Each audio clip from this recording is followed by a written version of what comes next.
Hello and welcome to the Wet Palette Podcast. I am your host, Brenda Popritkin. Today, I am welcoming the team behind one of Miami's most exciting restaurant openings, a breath of fresh air, and one that is already a favorite. Hello, Tere and Nico of Recoveco. Welcome. Hello. Thank you for having us. Yay! Why the name Recoveco?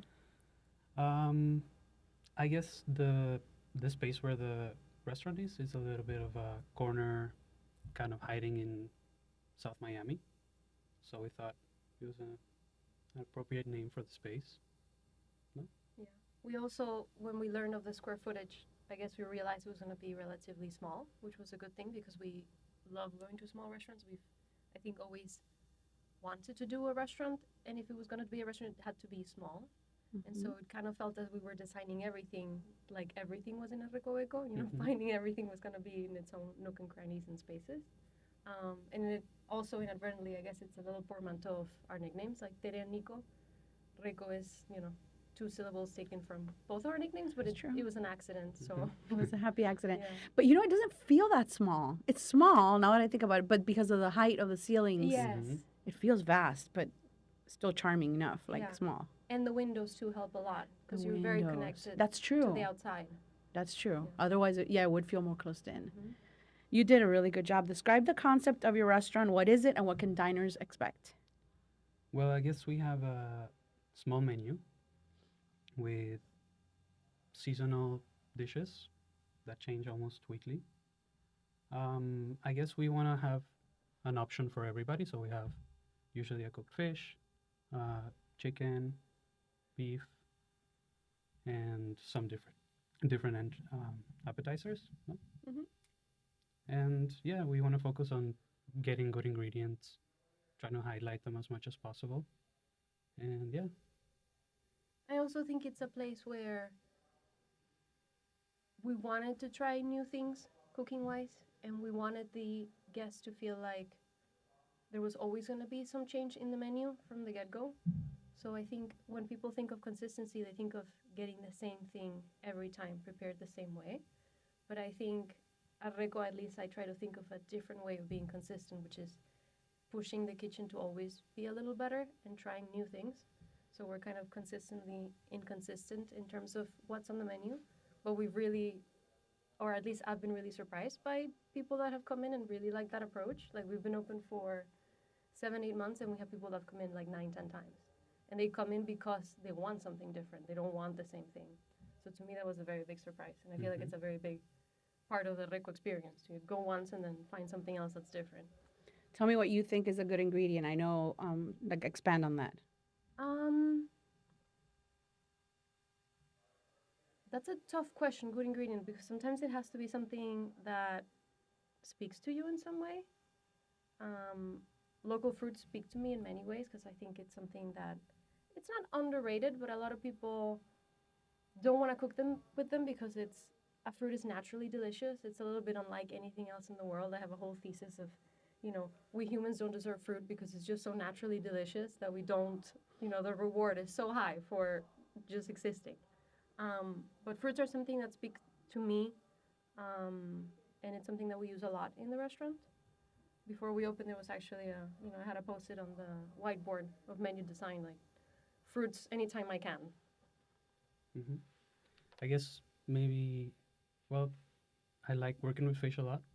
So finding different kinds of fish that are not usually used is also something that I really enjoy. No? Uh, on the menu, we serve balijo, which is a Florida fish that is usually used for bait. And I think we prepare it in a way that people really enjoy it. Mm-hmm.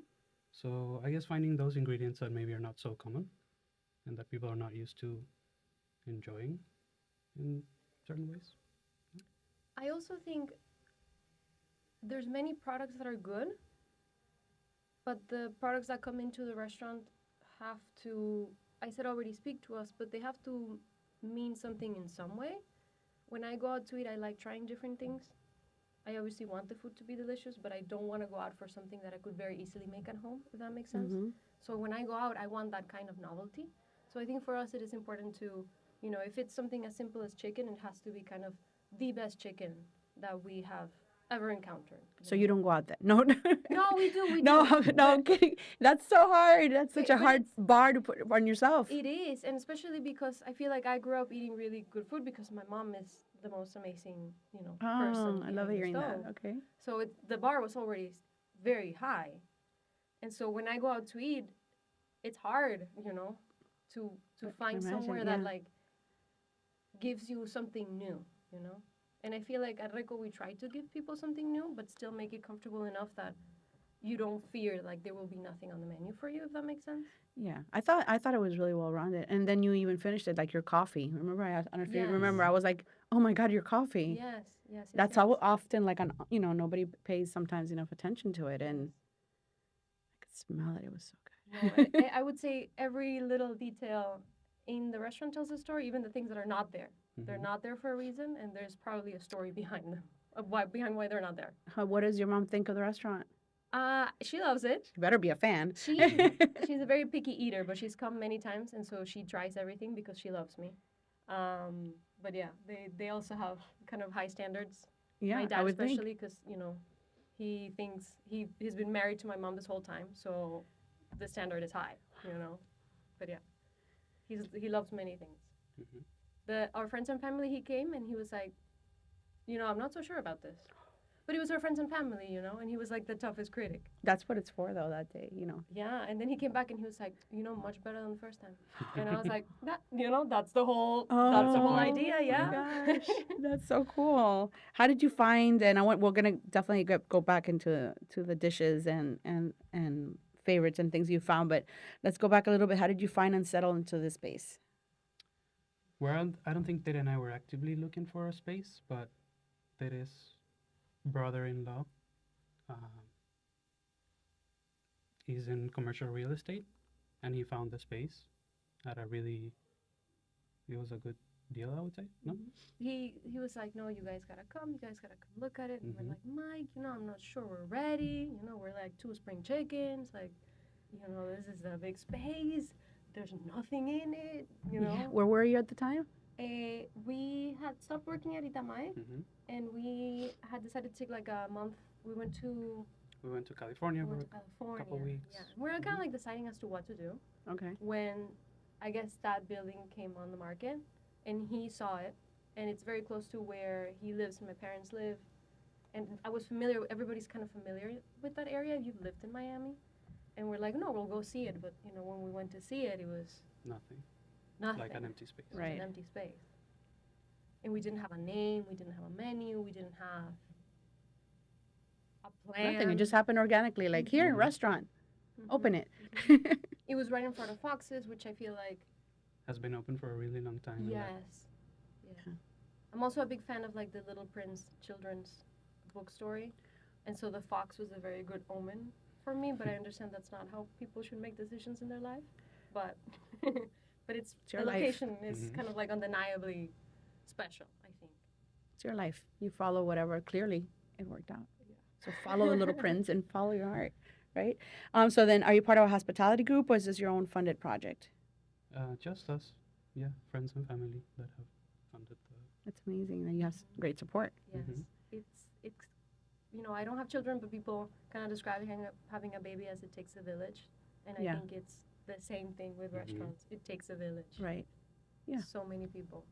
Sounds like you have good support in place. We do one of our cooks one time. Katie said like, cause like a light had blown off, and I had called my brother like, Juanqui, do you have a light bulb I can borrow? Cause he lives nearby, and he came over, and she looks at me and she goes like, you really got all the right people in your family. The sister's the artist, the dad is the engineer, your brother's coming here. It's really worked out. And I'm like, yeah, Katie, you're right.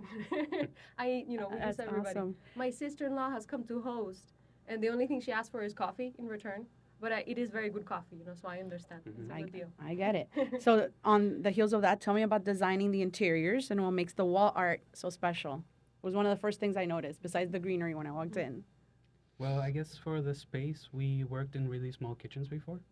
So we were able to really design and see what things had worked for us in the past in small kitchens.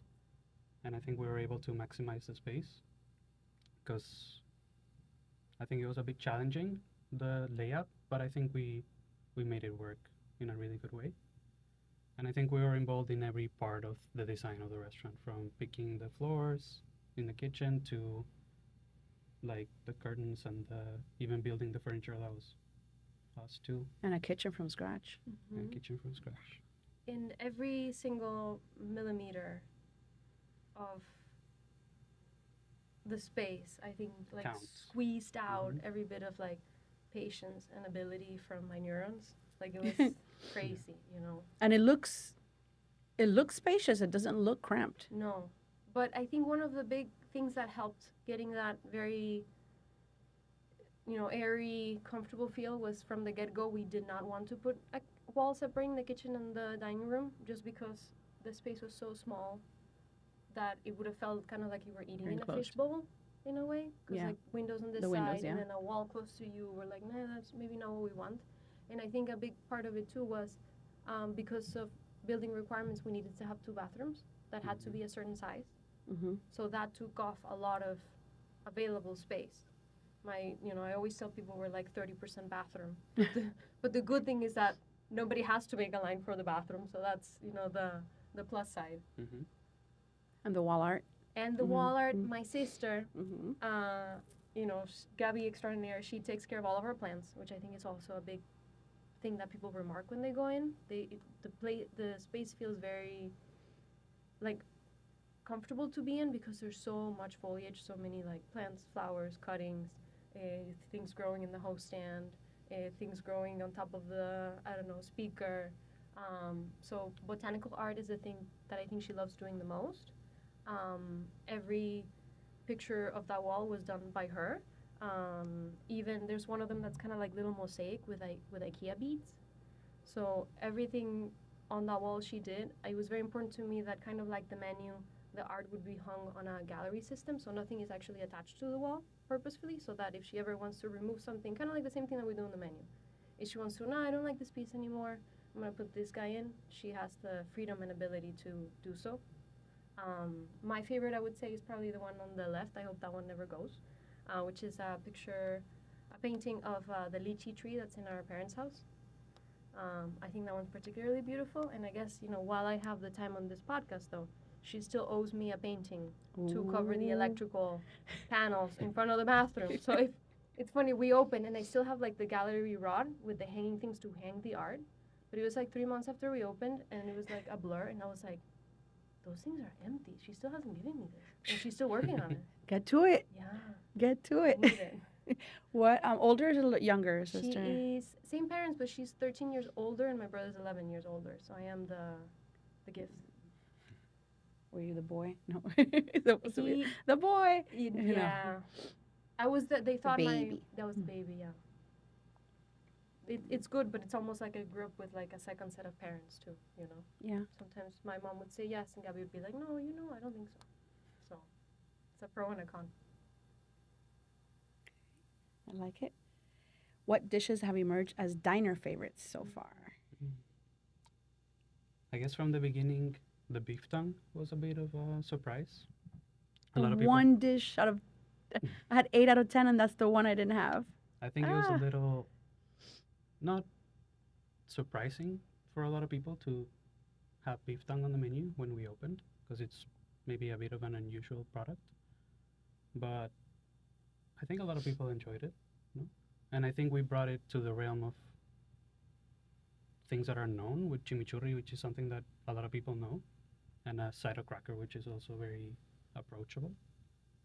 And I think that's kind of what we've been doing, adding an element of that's maybe unfamiliar for diners, and then bringing approachable things to it.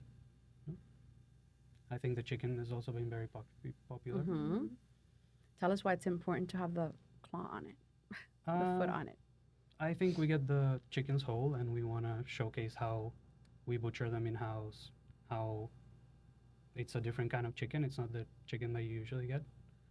And yeah, I think it's like the quality of the chicken, kind of we want to showcase that. Yeah, not to get too dark, but part of the reason why you don't see all the chickens having their feet in the supermarket is because not all chickens have feet as beautiful as, you know, the chickens that we get They at might have Recoveco, 2 or 3 feet, you Mhm. know, so it's depending where you got it from. it is there for that particular reason, you know, Mhm. to Yep. showcase it as, you know, the quality of this chicken is so high that every single part of it is kind of intact and beautiful. Tell me about the little cookie underneath the chicken liver mousse. I love that Uh, thing. So good. I guess another thing, I guess cookies are something Mhm. very familiar and people kind of know everybody loves a cookie or likes a cookie. And I think this one's kind of, I guess they used to go to Aruba, which is a Danish Dutch color. Dutch colony, sorry, and they have speculas over there. Mhm. So it was kind of like a childhood thing too to bring to the restaurant. And yeah, I think we had the livers from the chickens that we bought, and we didn't have a purpose for them. So we found that purpose, and I think now we're having to buy more chicken livers because people really enjoy the chicken liver mousse. Right, and usually you'll get some type of sweet texture or something with anything foie. Mm-hmm. So that really goes, it really goes beautiful. Yes. I don't know who I was explaining it to. I said, you know, like the Biscoff cookies, and they're like not registered. I'm like, you know, in the airplane when you get the Biscoff cookies, Yeah. and they're like, I remember, and I'm googling it and showing them the picture of the cookie, and, and then when they saw the little, because Biscoff is similar, Yeah, same color. and they were like, when the sweetness, and just it's hazelnut or There's a little bit of ground almond. almonds, Mhm. and they were like, oh, and I'm like, okay, that with the foie. Yeah. No, and I think I enjoy doing also having some sweet and savory component before for dessert sure. because it kind of feels like you're having a different experience as you're going through the menu. It's kind of surprising for some people. It's nice that it's handheld, and it's also, if there is local fruit that changes, it's also a good canvas to put it in. You know, so we've had guava, we've had pineapple, we've had star fruit. It's just like a nice canvas for people to enjoy jam, I think. What I like about your menu is the portions are good. They're not tiny, they're not huge, right? They're just the right size that make you want to have more of it. Yes. But then you just order more things because the menu is small, Yes. which is kind of what happened to us. We're like, we'll just take it all except Yes. these two, you know. But it gives you more freedom to try more things. But everything's so good that you end up saying, well, but I kind of want a repeat of that. Yes. But I think it was kind of designed in that way, and that it would. We're familiar with the tasting menu format, and I love going to a tasting menu restaurant. But sometimes, if you want more people to come to the restaurant, it can be a little harder because you have Yeah. to commit to everything that's on a tasting menu. And for a lot of people, you know, maybe they're pregnant, so they're not eating raw fish right now, or they just don't like pork, or Right. you know, insert any given reason. You can still come to the restaurant, kind of have it in the tasting menu format, but you just remove 2 dishes. Right. You know, and it's like I'll take. It was the whole easier to thing. do it the other way around. It's yeah. it's I think something that has proven to be really successful. I want to say. I think so. That's why we're going back. So you both met while working at one of my old favorites, Alter, and also at Itame, another favorite. Anywhere else I'm missing in Miami that you worked at that I didn't find in research? I guess after Alter, I went to Open Kaido with Brad, and we were Kaido, doing the. Ah, We were there. I was there until it closed during the COVID? pandemic. mm-hmm. But yeah, that was a fun experience. We had a tasting menu Mm-hmm. in the AMA room. That is one of the experiences that I miss the most. That was so special. So yeah, I think I didn't those- realize you were there. Okay, for Mhm. that. Okay. those are the places in Miami. So going back culinary school for both of you, or one of you, or I went to cooking school back in Uruguay, Mhm. so 3 years, and then I moved to the United States. So, but yeah, it was not super intense course, but I learned a lot. And for me, that I'm kind of a shy person, I think that was the right move. Instead of going directly into a kitchen, which can be a little intimidating sometimes. So I think it was a good experience for me. where does the interest for both of you come to even start your journey in cooking? Well, I guess I was a very picky eater when I was growing up. I guess you still are by that face. That is face. No. I just think of his mom growing up. Oh. Like I could not. So eventually, I guess I had to start cooking things that I liked, Okay. and I always enjoyed doing things with my hands too. So cooking was kind of a good option for me. And then I discovered that I was not such a picky eater. I just Didn't have a good model. Oops. no, my mom always Yeah. tried to Yeah. cook different things, but Yeah, and I think his brother was not like that. No, so no, I no. think it was just this man here. And Your nothing- Yeah, different yeah. palette. It's just a Mm. different. I would go to a restaurant and order a tomato salad. Yeah. That was it. You? Well, I feel like we do have to come back to Alter only because I feel like it was Yeah. it was a very special place and Yeah, we yeah. have a lot of things to say. Of course. But I went to for chemistry. Mm-hmm. That's right. I think it was a very, useful degree. I was very lucky to kind of I've always been very interested in food, I guess, reading blogs, and, my mom is the most amazing cook that I know, so she was my cooking school in a way. But I graduated and I didn't really know what to do. And so I went to do like an internship in New York, and while I was there, I kind of went to eat at a restaurant, and one of the captains of Gramercy Tavern, one of the captains was like, oh, if you're so interested about cooking, and, he knew that I recognized the pastry chef that was working there at the time, you should email them for a stash. And I was like, let me just do that.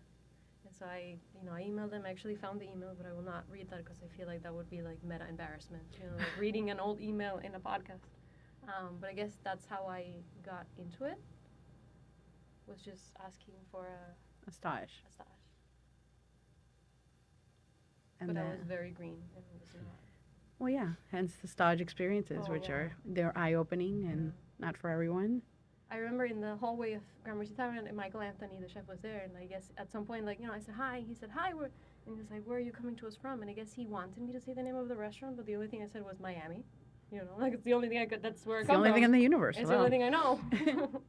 That's cute. Yeah. And then you came back home and you said, oh, shoot. And then, so I did that stash at Gramercy Tavern for one day, and I was like, well, I guess if I just ask nicely, they'll let me see the kitchen. So for that stash, I had kind of bought a knife at Target, I think, and I read online that you had to mark your knife, so I only had nail polish. So I put, nail polish on the tip of the knife, and then I tried to dry them on top of the AC. It's a long story, but trying to remove the knife that I had taped to the top of the AC so it would dry, I took up chunk of the wall of the apartment I was staying, so I was like, oh, let me go to Home Depot, get some spackle, try to fix this. Atla happened to be very close to Home Depot, and I was like, why don't I have breakfast there? And I had breakfast there, and the same thing, I was like, this is, one of the most amazing, I still remember what I had, and it was such a new introduction to Mexican cuisine for me, who had no idea what that was, that I was like, let me see if they'll let me see this kitchen, except, in that kitchen, they actually needed somebody. So they were like, we can give you a job. And I was like, I don't live here. And they were like, can you move? And I was like, give me 2 weeks. So that was my first job.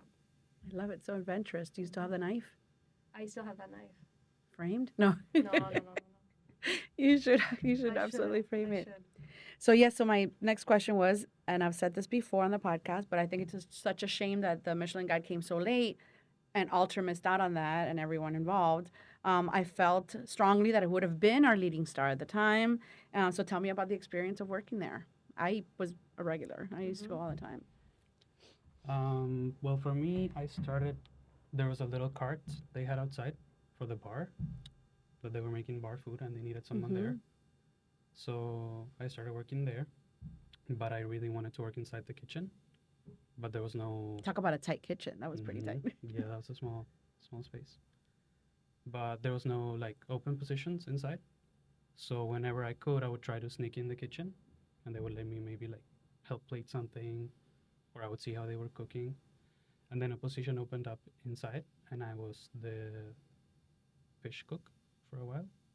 And then I guess it has very defined stations because it was a tasting menu, so everybody kind of had a fish station or a grill station.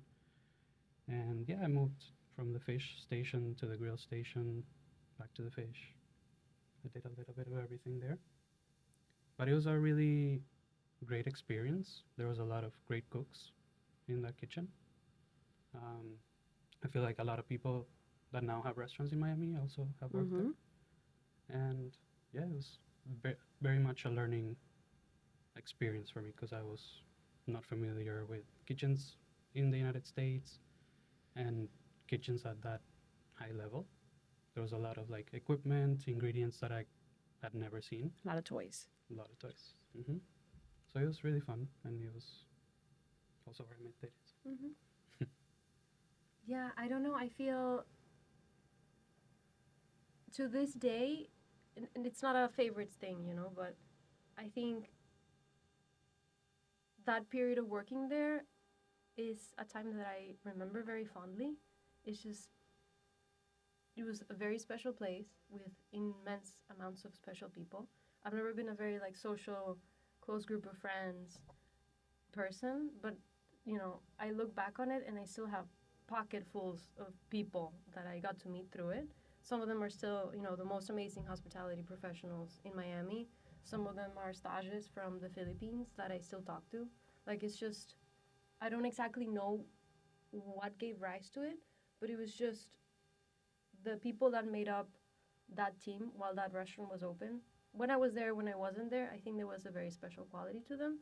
I don't know if it was a virtue of the space that was trying to do so much in such a, small space, because it did have that feeling, and I think it's a good feeling of kind of wanting to burst at the seams. Like, it was very ambitious. The space was relatively small. The team was relatively small, but somehow everybody at the end of the day saw the light. Like, everything worked at the end. I don't know how to explain it. It was really the first time that, well, the second, because I don't know if you know who Shakani was, because I always say, like, Shakani was a chef right before Altar opened, who brought fine dining to, like, blocks away. But it was like, he was a little bit too ahead of his time, I think. And then when Altar opened, it was really that fine line of the fine dining with casual, very casual. I mean, you could really, really walk in there in shorts if you wanted to, and flip flops, and still have the same menu. Mm-hmm.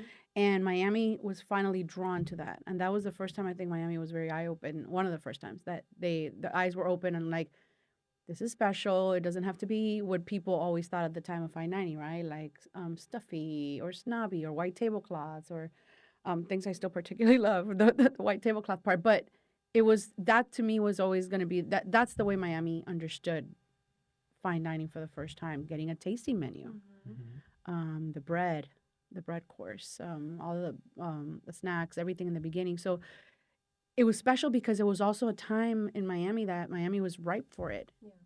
They were finally, that area was booming. There was just a lot of things clicking at the same time. And yeah, Alter was doing all the right moves, all the right people, the right team. Everything was just gelling. We, I still, in my mind, I still thank Brad and Soraya for creating a space that was like that.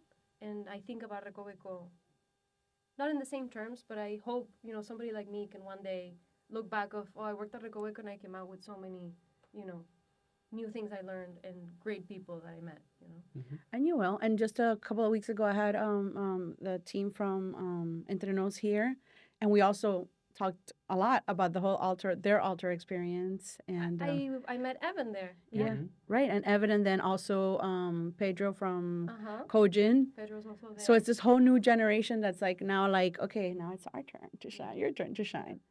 And I take a lot of, I don't want to say inspiration, but a lot of the same kitchen values that were applicable at Alter, I think are also applicable at Recoveco. Like, we have a very high standard for staff meal. It's something that is very important. It's something that I remember very fondly from Alter. So that's, one little piece of, even though it's not open, we can still have that same experience in Recoveco, So it's a way to keeping those kind of values and ideals alive. And I also think there was a great team in the front of the house at Alter. Yes. And they're still in great restaurants in Miami, like Ogawa, a big part of the team. Oh, and Louis. Uh-huh. Too. Yeah. They used to work with us Miguel from Iyakawa too. Miguel from Hiyakawa. Mhm. I stashed for another house at Alter one day because I was like, let me see how this would be like. Like, Mhm. give me one of those chambray Mhm. denim T-shirts. Let me try it on for size. It was the hardest thing because it was a tasting menu where Yeah. all the glasses had to be changed, all the cutlery had to be Mhm. changed, and at some point, like one of the servers just gave me like a tiny tray, and I had to like the idea was that you had to like count the knives to know which table this was. And like know already what course based on the way like it was just insane, and I was like, I have so much more respect for the quick thinking that you guys have to do and how quick you have to move to make this all work out. Mhm. It's serious. I have a message for Brad. I'm currently peeved at you. You need to come back. Forget California. Who cares? Right? Like, it feels weird. He needs to be here. Like, there's so much happening now, and he's not part of it. I don't know. He knows. There's always time for Miami. Mhm. You know. Yeah. Make time for us. I love hearing that. Altar was very dear to me. The day that everything closed, I think it was March 17th, 18th, something like that. I had reservations at the counter. And I was like trying to get a hold of people. Is this still, in my mind, I'm like, it's still going on, right? Because I want to go to the counter. I don't care if there's COVID. They were like, no, it's not there. I'm like, what? We're That done. day, I think it was that day or 2 days before, I was like, not inconsolable, but I was like, on the verge of tears. I was like telling people, I was like, Alex, you don't get this, but I don't really feel like we're gonna cook together ever again. And everybody was like, you are such a drama queen. Like, this is everything's gonna be fun. We didn't know the magnitude. It was supposed to I be had 2 no idea. weeks. I'm here thinking, well, we'll just move my reservation, right? Yes, and And then the whole thing, when you said before Kaido, with the whole, well, I mean, not before Kaido, but the whole thing of like the drive-through that was at Kaido. So you would order stuff from Alter and you would pick it up at, what do they call it? They called it something else during that time. It's kind of like a market name with a K. but it's so hard, It's- that like Mhm. To like keep everything alive. Like Yeah. that's So what they were hard. trying to do. And I remember you would go up to Kaido and while you waited to pick up whatever it was that you ordered, like I think it was like ribs. He was making ribs. Like it Mhm. was such a bizarre stuff it was just weird. Stuff from Alter, but then I'm having ribs and they were giving me some drink while I wait. It was, just trying to like support Mhm. and have not everything closed and then everything went to crap. Anyway, what a time. And it feels like yesterday to me. I don't know about you, we're already in 2025 and Oh, I'm like, yeah. how is this Mhm. No. 5 years ago? No, it was not. It's too fresh in my memory. Mhm. Right. We all remember like where you were and Yeah. the whole. I remember also from my point of view as I was, I usually post my dinners. I'll do stories or have reels back then, but I used to do like a post or whatever. Then I was like, I still had a lot of restaurants I hadn't posted, and it just felt Yeah, silly. what are you gonna do Yeah. now? Well, am I gonna put like, look at my dinner 3 weeks ago? You No. need to go there. Well, you can't go there because it's closed. No. And then my pivot was, like I think 5 days in, restaurants started posting their alternative menus for pickups. So I was like, okay, this is what I'm going to post. So then I started posting. I would do like the dinners at home. So I would recreate, like let's say I used to go to Fukia all the time. So I would get the stuff from Fukia and photograph how I picked it up and how I plated it myself at home. We did the duck from Ariette, like drove back home. So then the post became, this is what I picked up. Go support local. And this is the menu that's such and such. They have a pop up. And I can't remember the name of that Kaido pop up. It's driving me crazy. But It's gonna get. Was it Alter Q or oh, something? that's what it was. Mhm. Not a K, a Q. Alter Q. That's exactly what it was. So that's became like, okay, that's how I can support. And I think I never even ended up, even after everything started opening, those other dinners, because it felt like such a time of mourning. It was so sad. I think 10 years will pass by and We still won't think- understand Yeah. what really happened. Like when people Because- say, I'm in conversation, like, where were you in 9/11? Or what did you do? Like, it's also like, when COVID happened, it's like like a really big thing that affected everyone's lives. Still affecting lives.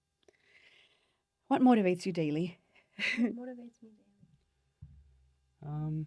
I guess we opened the restaurant to be able to practice the craft of cooking, and I think we're both very passionate about details. So we want to improve every day on every single detail that we can, and get better at the craft of cooking.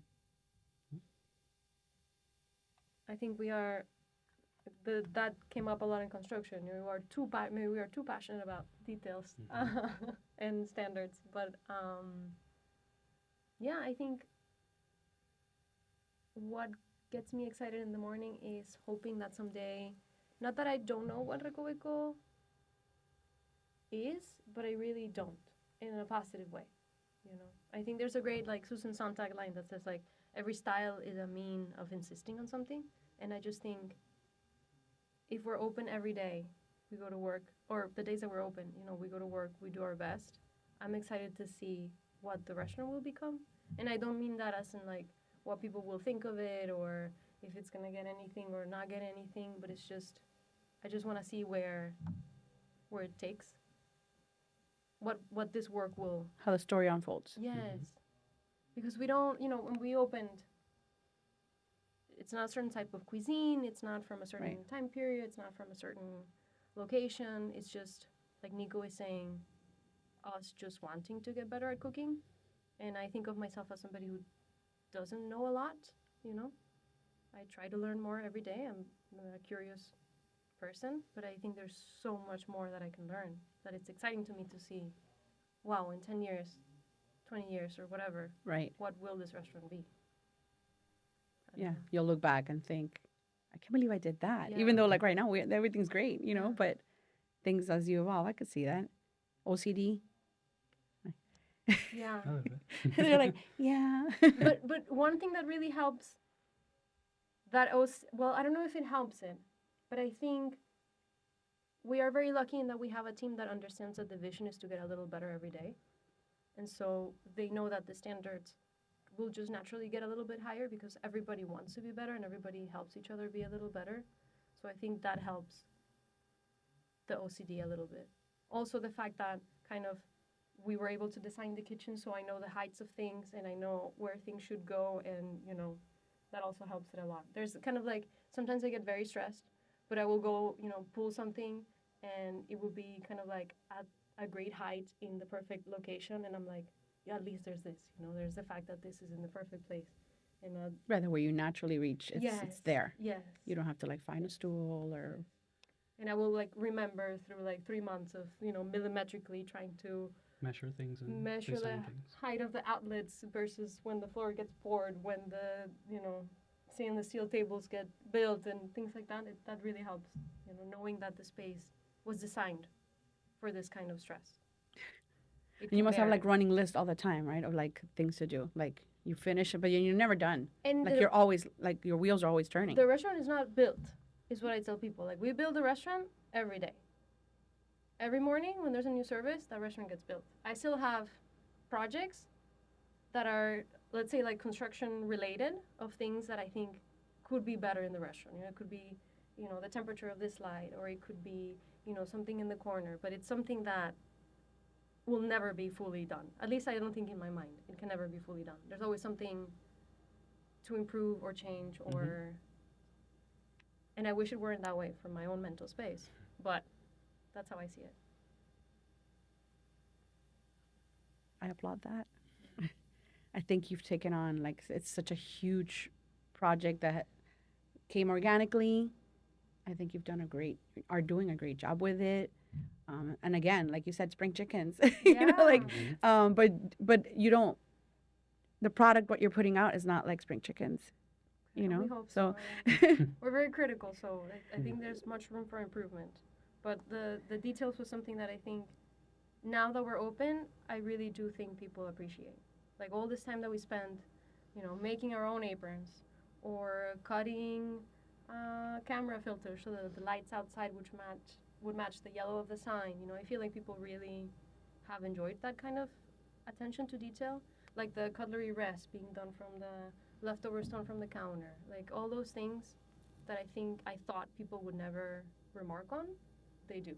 So it's nice to know that those sleepless nights thinking of, how can this be better? What can we do with this time? And how the sun sets right behind the sign and it's the same color. I took that picture and my husband was like, where are you going? I'm like, there's a sunset, hold on. And it says perfectly, the Recoveco, the way that you angled the name instead of just putting it on one side was genius. even that was like a very big fight Yeah. because If you're driving from one side, it just says Reco, and if you're driving for the other, it yes, says Veco. but a lot of people were like, oh no, there's very few people working neon in the city, and Oh. you can't have neon, you have to be grandfathered into neon. And I was like, well, Fox's Lounge has a neon sign, why can I have a neon Right. sign? Like, it seems, it's a beautiful way of having a sign, because neon has to be handmade in a way. You have to Kind of bend the tubes. Mhm. bend it to By with hand. very manual work. So I feel like for a restaurant, it is kind of the perfect sign to have, because you need some sort of craftsmanship in order to obtain a Mhm. good result. Right. Same as cooking. It was simple. I thought it was going to be very cost effective, which in the end it was. But it was kind of like a hard fight to find somebody that could make it, the city to approve it, but in the end it worked out perfectly. Yeah. Like, it's just kind of like a very simple, straightforward design. Yeah, that's surprising to me. But I mean, just the way you installed it, also in a corner, Mm-hmm. in an angle, it's thinking outside the box. Yeah, I wouldn't. That's not a fight I would have anticipated. It's No. Miami. Yeah. Neon is synonymous with Miami. Yeah.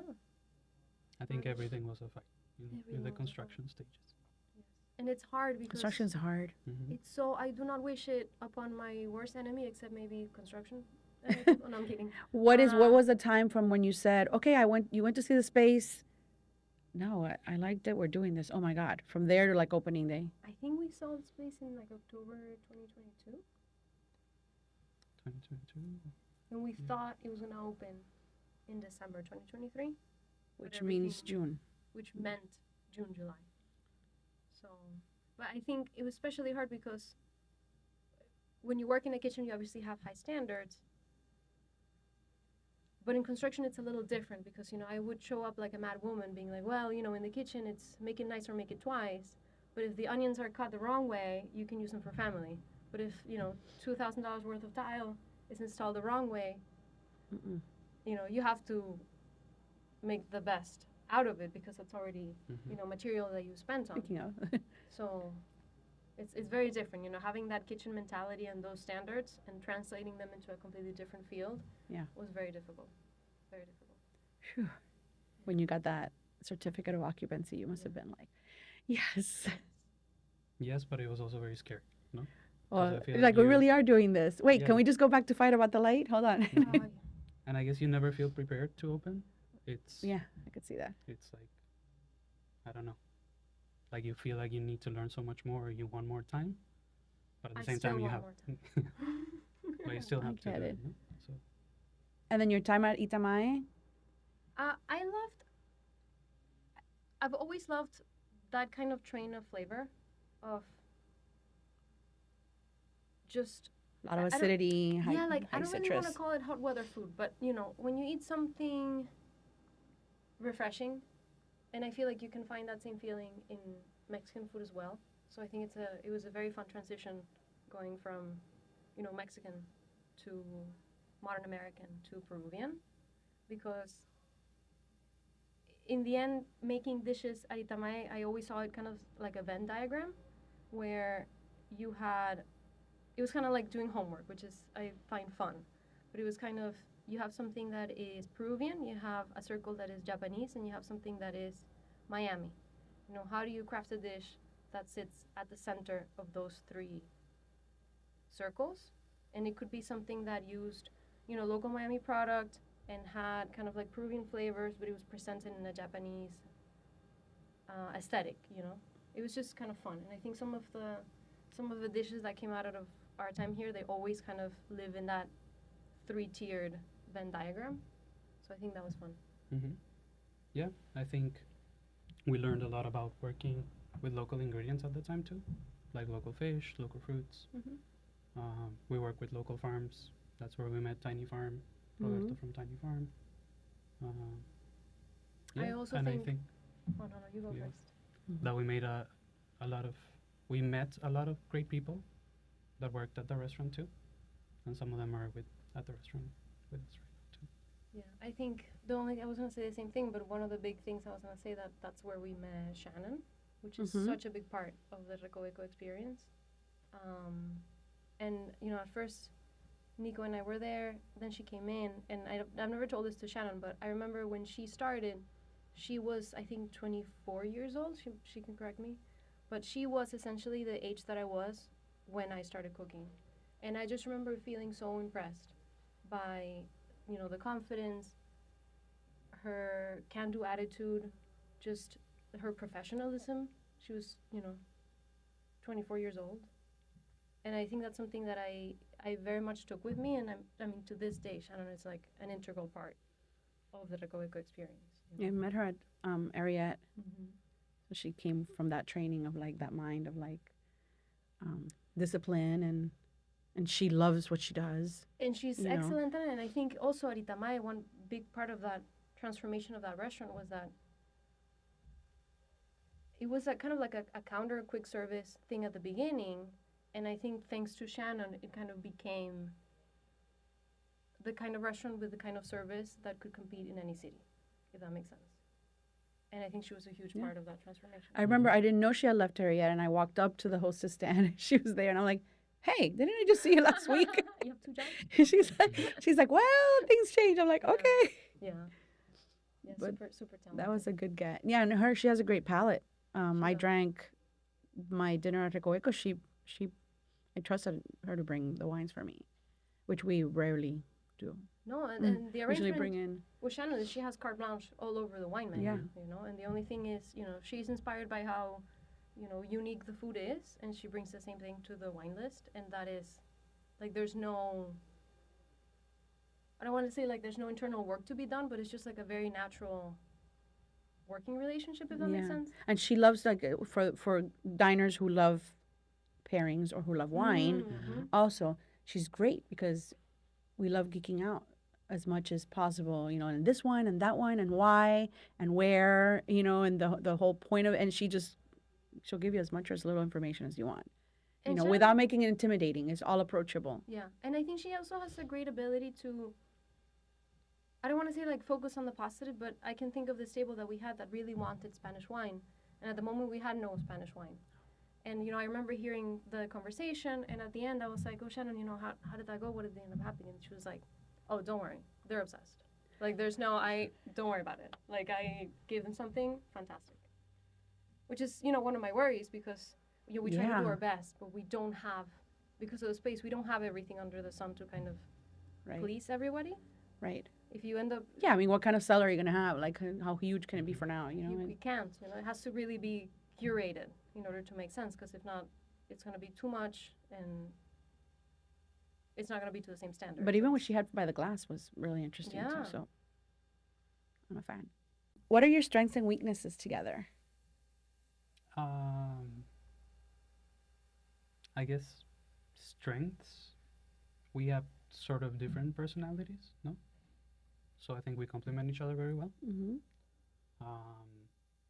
I'm usually more reserved. That is more extroverted, I would say. But I think we also work well together in the kitchen. We've had experience working at Alter and at Itamay. And yeah. What would you say? I think,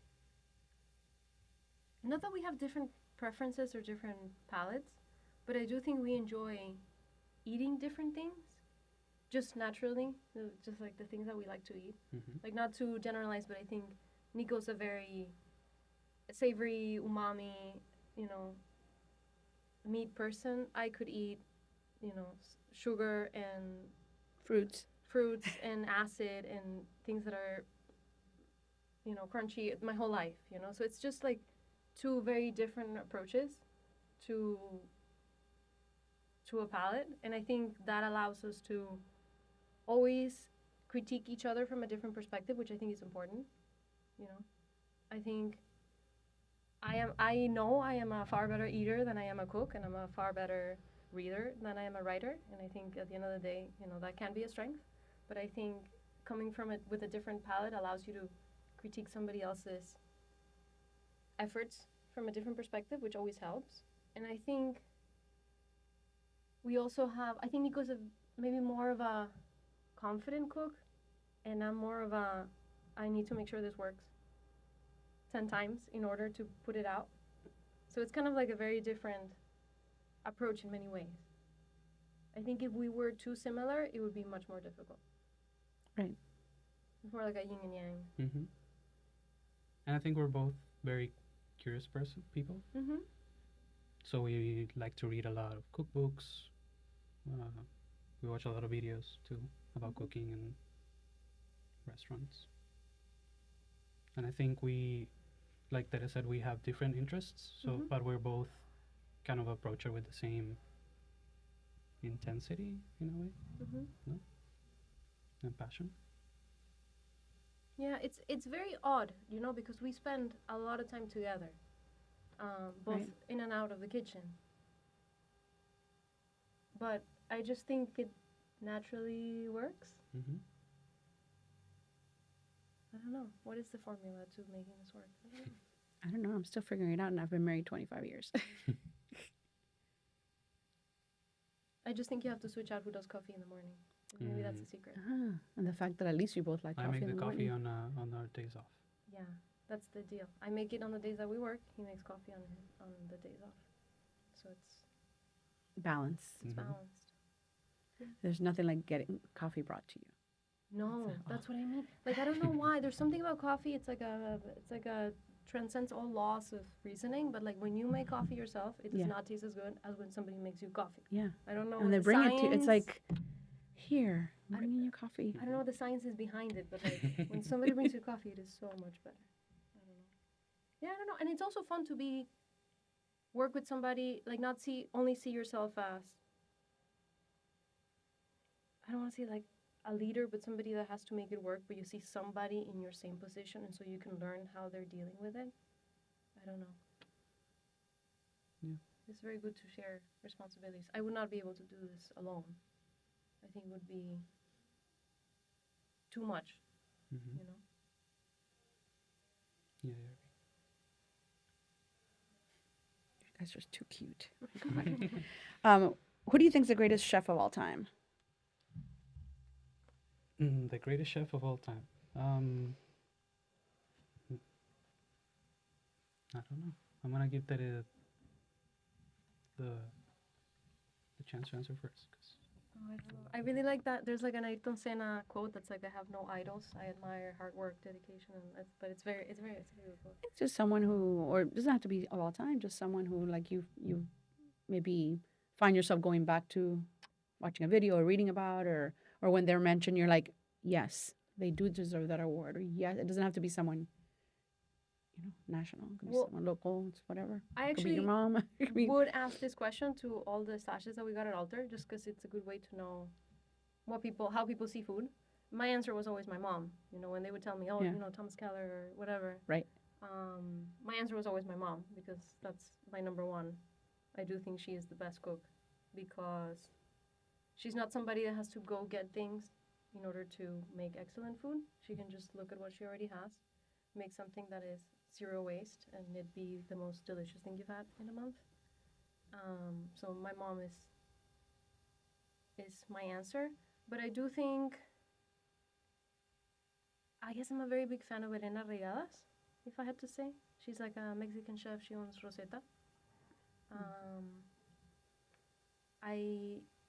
Only because when I ate there, I really felt like there was a curiosity around the food that was being served, and I got to try a lot of new ingredients that I hadn't tried before. So that's somebody that I think I would love. I don't know if she is the greatest chef, but it's somebody that I think to you. I you know, or- respect. yeah. I respect a lot. I respect that approach a lot of not trying to do too much, but really trying to find new things in the environment that, to a lot of people is already known. Well, I don't know if the greatest chef for all time for me, but I think there's a couple of restaurants and cookbooks that we bought lately that we really enjoy. Mm-hmm. One of them is Ikoyi in London, Jeremy Chen. I think there's a lot of inspiration that we get from many of the dishes that we cook at the restaurant, no? And then there's another one, but I don't want to mispronounce the name. Norbert. Oh yes, in Italy, Yes. and then Dolmonic. What is it called? The Dolomites. Mm-hmm. Dolomites. We bought that. I tried going there, and it was too far of the way. We've seen that video like Mm-hmm. 17 times. I feel like I can describe you the room at this point. No, I'm kidding. And we bought the cookbook, and Yeah. it's really good. It's really And I good. guess he's former chef de cuisine or sous chef. Opened another restaurant in very close called Contrada Bricconi. Mm-hmm. Is that the one that got us like the 3 stars like in 2 months? I don't think know. the Norbert Niederkaufler, he reopened the restaurant in a different place and he got 3 stars. Like in 2 months or something Yeah. crazy. But this other restaurant is like in a kind of like a farm Mm-hmm. Yeah. in the mountains, and Mm-hmm. it looks really good. I And know. It was does. a young guy, I guess. I think his name is Michele Lazzarini, but I don't want to mispronounce. No idea. But yeah, he was like 23 when he took over this like old farmstead that made dairy, and it's just been like a project to make it a working farm Mm-hmm. with With the a same restaurant. principles of Atelier Mosmer, and you know. Well, I look forward to that inspiration. See how it translates to the new dishes. Yeah. We also went to a restaurant in Nashville Mm-hmm. for my birthday, which is a restaurant that I had always wanted to go. So it felt like, you know, I was walking on clouds to finally be able to go. It's called Locust. Yeah. And it exceeded my expectations. So Yeah, I think it's a restaurant where everything feels very intentional, yeah. which is something we try to do Yeah. too. I don't Small. think I we've don't- reached I don't know that it. level, but And it's a restaurant where it kind of, it's the same thing, you know, there is no specific culture, a specific product source. It's not, it's just, it's odd, but it all makes sense. Mhm. There's, you know, crudos and kakigori and Mm.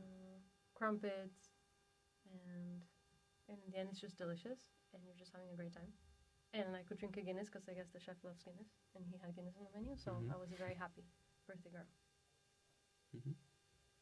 That's great. It's almost like when it's true. That's a good point. When you're eating and you're just having such a good time and everything just flows and you don't stop and say, what's wrong with this? Yeah. But then you look back, you're like, wait, that was really good. I'm also a little biased because when we were having that, it was lunch, we went for lunch. Our server that was with us that day, I don't remember if she recognized us. She asked us if we were from Miami. Mhm. Anyway, but she had been to Alter and she had a picture on her phone with me and her the day that she had been with her boyfriend. So it was like a very, you know, Yeah. all things combining in Kismet in the moment. situation. Yeah. That's nice. Nashville gets really good. I mean, is getting really good praise for their food. We were there So noted. 6 hours. Yeah, 2 days, less than 2 days. But it was funny because I think there was like You were at dinner for 6 hours? no. Oh, No. I'm We like, I were- mean, I've done big menus, but not No, like that. we were in Nashville for 36 hours, but it was funny Oh, because okay. the weekend that we were there, I guess it was a big game. Mm-hmm. So whenever we landed there, it was like, you guys are here for the big game. And I'm like, this man doesn't know. I have no idea what's going on. Yay! And I We have Go like- team. Go to Locust. But yeah. Yeah, travel for food. How do you spend your limited time off? Well, I think Sundays are trying to come back to life for us. Come back from the dead. But we like to bike around. We like to sit in the park when we have the energy to do so. And yeah, we go out, but we usually cook at home for the most part. What do you cook at home? Well, he requests that I make arroz con pollo all the time. So I feel like I make that at least. A la chorrera or I make this at least once a month. I make it the way my mom made it. I guess like an edited version with the stuff that I have at home. But it's like a constant request. And I make arepas a lot at home Mm-hmm. because, you know, they're very easy to make and it's something that's sure. I do that with my eyes closed all the time. Super easy. so easy and so Not at all. comforting. No, but you know. Sure. The only issue is, you know, he always wants them fried, which is, we can't be having it every day. But Okay. And we have a little grill on the rooftop of the building, yeah. and we buy chorizo, salchichas, mochejas. We grill a lot of Como steaks. uruguayo al fin. Yeah. Chimichurri, Mm-hmm. I would say those are the things that we make at home the most. the most. What are your pet peeves when dining out? Oh, this is a hard one. Mm-hmm. Besides not giving you something that you can make yourself better. Well, I will say, I don't know if this answers the question, but I don't know if it's like a conversational curveball, but I do think at Recoveco, it's hard because I want to think of it from the perspective of being the chef owner, and I want to think of it from the perspective of the guest. And I think one thing that I really do love in this restaurant is that a lot of the fluff of going to a restaurant is kind of removed. Like we have parking in the back, Mm-hmm. and we have, 5 times filtered water with, mineral blending. So I just feel like a lot of people like going out to eat in New York and Copenhagen and Paris because there's less fluff around going to a restaurant. Like the distances are shorter, and you don't have to find a place to park, and then you have to pay $20 to park, and Right. Before you even get into I don't want to call them the special elements of the meal because everything is special, but before you even walk into the restaurant, there's already such a high. Right. You went through a mission just to get there. You went on a mission just to get there. So I think, not that is a pet peeve because sometimes it's worth it, and sometimes, you Right. don't have, a restaurant doesn't have the choice to have parking in the back or whatever. But I got street parking when I went. it's just, I got something lucky. nice to, I think we offer to And right in the guests. front too. It was comfortable. Yeah. Easy. It's not really a pet peeve for me, but I guess I prefer restaurants where I don't feel underdressed. Sometimes I go to restaurants, and if the service is very formal, it can be a little hard to be up to par, especially because we travel Mm-hmm. to go eat at restaurants. So, I can only pack so many things. So sometimes I feel a little underdressed, which is okay. It's not a pet peeve. It's just, I guess that's how I feel sometimes. Yeah. It's a hard question. It's a hard question, yeah. Come back to it. If you think of anything else, one of the things I spoke to Shannon about, she was telling us she was very happy working there, and then she mentioned how important it was for your team that I think you're open Wednesday through Saturday, and that's it. Mm-hmm. So tell us a little more about that decision. I think we wanted to start kind of slow, see how the area reacted to the restaurant, how people would come on the weekdays versus the weekends. And not because, just sorry to interrupt you, not she wasn't happy just like, oh, I don't get to work a lot. She felt that, not because of that. It just, the way she presented it was, we are able to give it our all Yeah. because we're Yeah. here these 4 days and we know that we're on and the time is limited and condensed, and she felt that she liked that. Not because she's like, hey, I hardly work. No, she worked. You want to come out with me on Tuesday? No, I didn't want it to sound like she's like, hey, she doesn't want to No, work. no. No, she meant it in a very positive Yeah. way. Yeah, and I think we also worked in restaurants that have small teams and big teams, and we always enjoyed the small teams Yes. better. And I think having 4 days, being open for 4 days, kind of makes it so that every single person in the team is there every day. There's no like someone that, like rotating schedules and stuff like that. And the whole team is there every day. It's the same people every day. Yeah. The If family. that makes Yeah. sense. So, when we get better at something, everybody is there to experience it, and it makes the team much more efficient, because there's less variables of like, oh, when he's on, he does this, or when you're on, you do it this way. And here, we're always together, we always do it the same way. So it creates kind of like a very consistent environment. Mm-hmm.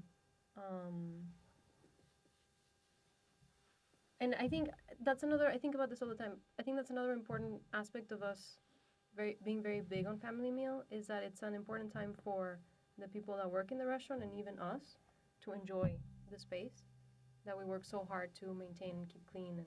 And we're just, sitting down, having wonderful food, talking about something outside of work. And it's a way to kind of feel like you are the guest in the restaurant in a way, which I think is very important, to kind of create that kind of vision of not only do I work here, but how do the people come in? How do the people feel when they come in? And I think it's very important that, we get to experience it, the staff gets to experience it, we all experience it, so that when people come in, we know how to be better. And you just reminded me too, I don't know why, but it your playlist. Mm-hmm. Mm-hmm. Very different. I was shazamming songs too, so that I could, when I did my stories, I like to use the songs used in the restaurant, and I did a bunch. Nice. I think We did we made it together, and then Shannon has also a playlist for maybe some different days of the week too. Yeah. But yeah, I think it's songs that we liked. I feel like it's a mishmash of But it is, yeah, our but it's fun. three, all of us three favorite artists. Mhm. So Shannon's very Madonna heavy. I'm very like Stromae, Mika, Gael Faye heavy. Mhm. I don't know. Yeah. But people like it. Yeah. My husband's favorite when I'm like, wait, shh, I'm going to Shazam the song. He's like, can we just eat? I'm like, but wait, let me Shazam the song. Because I didn't know half of them, but I specifically because I didn't know a lot of them. I was like, but this has a cool beat. Let me Shazam it. People compliment the music a lot, and they compliment the marketing team, which is this man taking pictures and me writing the captions. So when they come in, they're like, guys, Who does your social? excellent marketing team. I'm like, don't you say? Mhm. Yeah, it's usually taking pictures 5 minutes before family meal Yeah.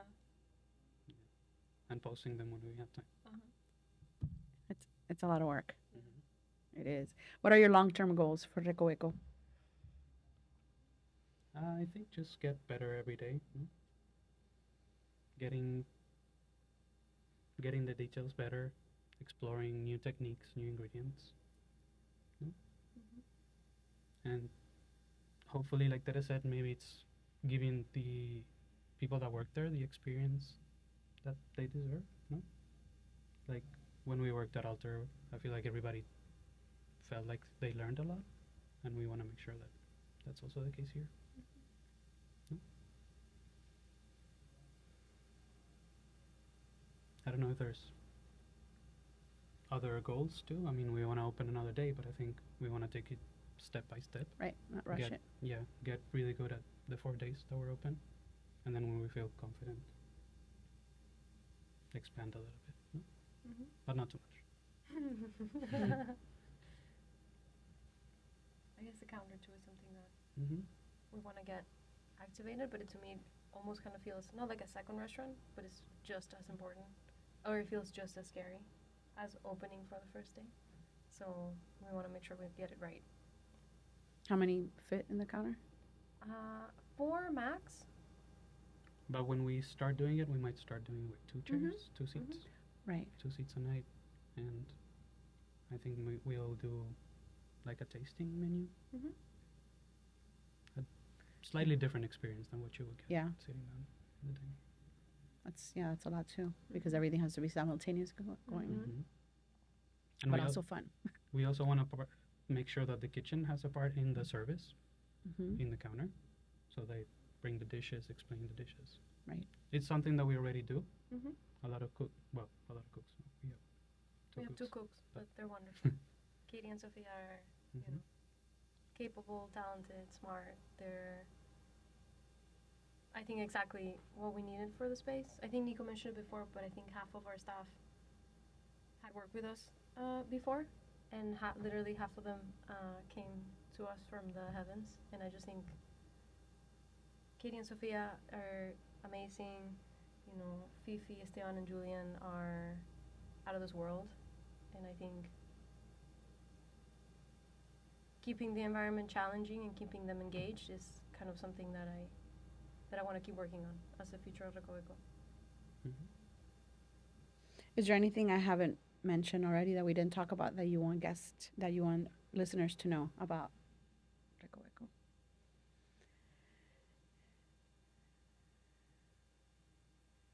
Let me think. Something that I want them to know. That we didn't cover.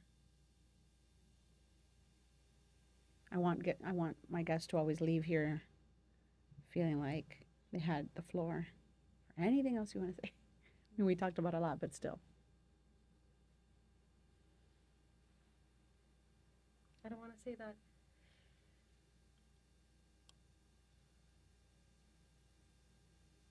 Oh, I guess if I want a guest to know something, it would be that the restaurant is very young. We're young, and the restaurant is a work in progress every day.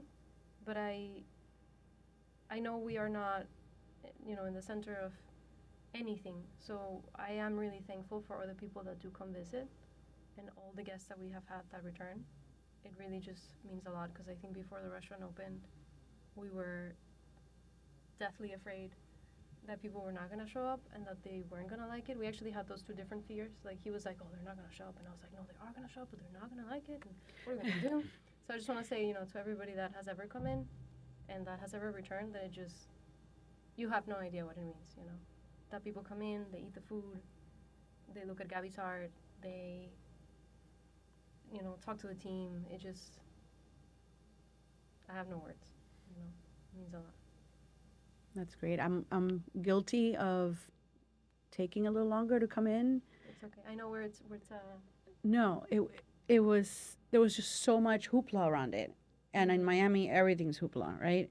So I'm pickier every day about where we dine, and usually when we go dine, it's a good experience, but that's because I researched it or I trust someone who said go. But there was so much hoopla, which is good on you, right? And so I'm thinking, okay, fine, I'm gonna go. Everyone's like, you haven't done, Brenda, you're gonna love it. What do you mean? So of course I come in and almost right off the bat, I'm like, oh, of course we should have been here a long time, like way earlier. We were really surprised. We really loved everything. Surprise on us because I was just the one. Just so many restaurants opening that a lot gets. Yeah. I blow off a lot of them. Like, okay, no, I'm not going there. I'm not going there. But it's true. But it's especially it's a lot, if you tell me import, if you tell me from New York, if you tell me from LA, I'm not interested. Yeah. I mean, and I have ended up on a lot of those for one reason or another. But you have to do research purposes. You have to know what's good and you have to know what's bad. it's just Miami's just out of control. Yeah. And It's hard to keep up. so when you open, vice versa, open, and so everyone just kept asking, "Did you go to vice versa? Did you go to Recoveco? I was like, leave me alone. Leave me alone. I will get there. And now I'm like, okay, now I'm the one talking about it. I'm like, did you go to Recoveco? Did you go to vice versa? Because I just did vice versa last week. I loved it as well. Yeah. What a great little We've spot. been there with Shannon, I think, 3 times already. Mhm. We did You two. see? We went What to a their, great little spot. They did like a Bar Kumiko pop-up too. Oh, yeah, they did. I guess it's also a good opportunity to thank all the industry peers that have spoken so nicely and highly about the restaurant. We have a lot of tables that come in and they're like, oh, we come because Entre Nos recommended we go. We come because, I don't know, Sonny's recommended that we come here. And it's just, it feels very nice, that. Yeah. I'm here to say I'm sorry. No. And I'm making up for my mistakes now. No. And I'm going a lot now. No, I'm kidding. Diego Oco but I also mean, came and said oh that my this gosh, is, yeah. So it means a lot. Where did I just go? I can't believe I forgot again. Oh, it might have been Ogawa. Oh, another wonderful place. Mm-hmm. Yeah, Place. I love Ogawa. Chef Masa and Chef Royce, as I get a little bit older, I think it's more interesting to cook out of, curiosity and knowledge than cook out of ego. And I just think every time I see Chef Masa and Chef Royce, they really personify the craft of cooking for cooking's sake, and it's really refreshing. Just, really humble individuals that are doing great work. I agree. I'm biased. No, I really do love it there too. I'm biased because, half of the altar team is now their front of the house, and I love them very much. So, I am biased, but I do think it's a very special place. I'm not remember the name now, but the first day I dined at Recoveco, there was someone. Oh my God, you came Jared? late. Jared came. Yes, so he was our expo at altar. Oh, is it? Yes, I remember. When I saw two, I don't know if it was Jared. He was not the one with the baby. Oh, okay, the baby was Jared. Yes, it was funny because Jared came that same day. Okay. And he was an early reservation. And We definitely were early. And Jared is another, fantastic human being. But and he had been invited to our friends and family, but he couldn't make it, so it was also kind of like a late friends and family for him. And when he came in, he's like, that table over there is Brenda from the White Palette. And I was like, Jared, you are no longer at Expo. We know you are, this is not 3 years ago. That's so we cute. can do it on our own, But it was very cute. That is cute. Yeah, I was like, hey. Yeah. Yeah. I always do that. I'm always trying to I'm. It's almost like I'm not officially part of each restaurant, but I feel like I am, and I do the same thing.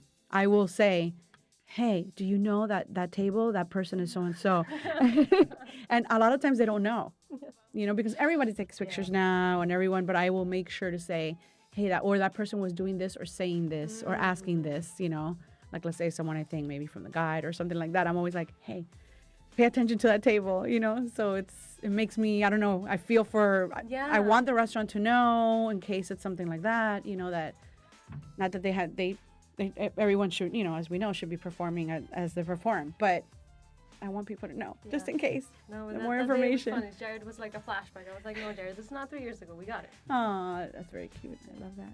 Well, thank you so much. This was really great. And it was easy, right? Yes. Yes? Yes. No nerves? Okay.